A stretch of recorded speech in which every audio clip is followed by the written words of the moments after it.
So, playing ballads. In wedding gigs, ballads are everywhere. So, you know, everything from your first dance, you know, to the father and daughter dance, to the mother and son dance.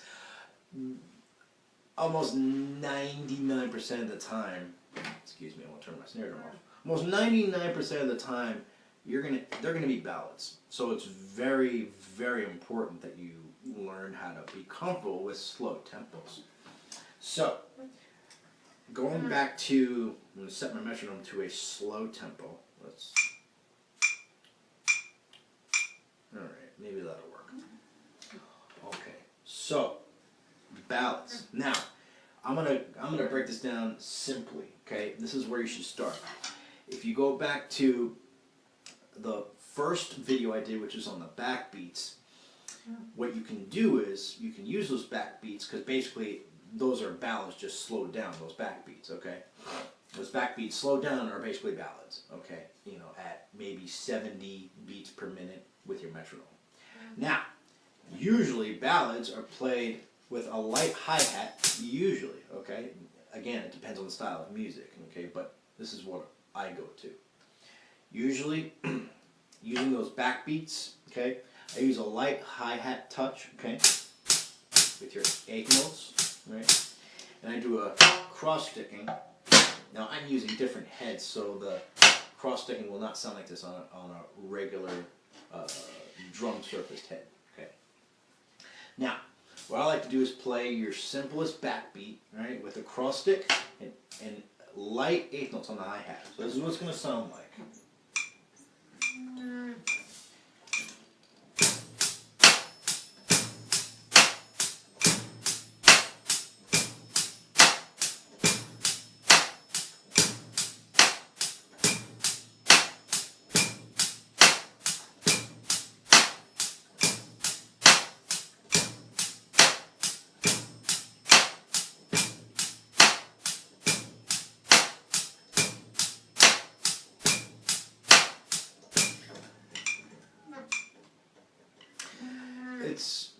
I should stress that it's very important to get comfortable with slow grooves.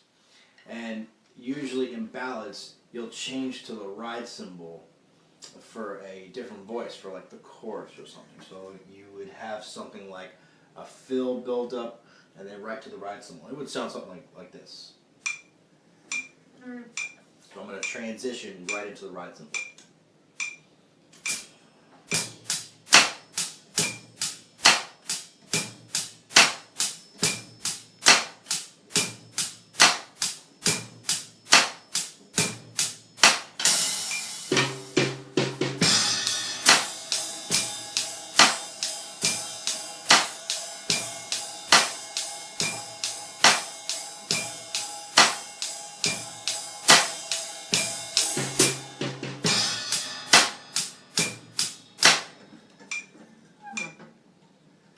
Okay, so now sometimes you might go to the snare drum just to, you know, get a little more pop, like maybe for the second verse or the last chorus. So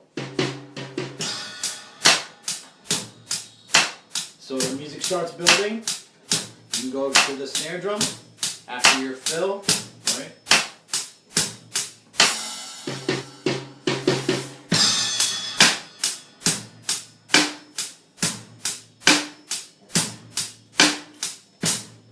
Again, it all depends on what the song requires, you know, and by the way, I should mention that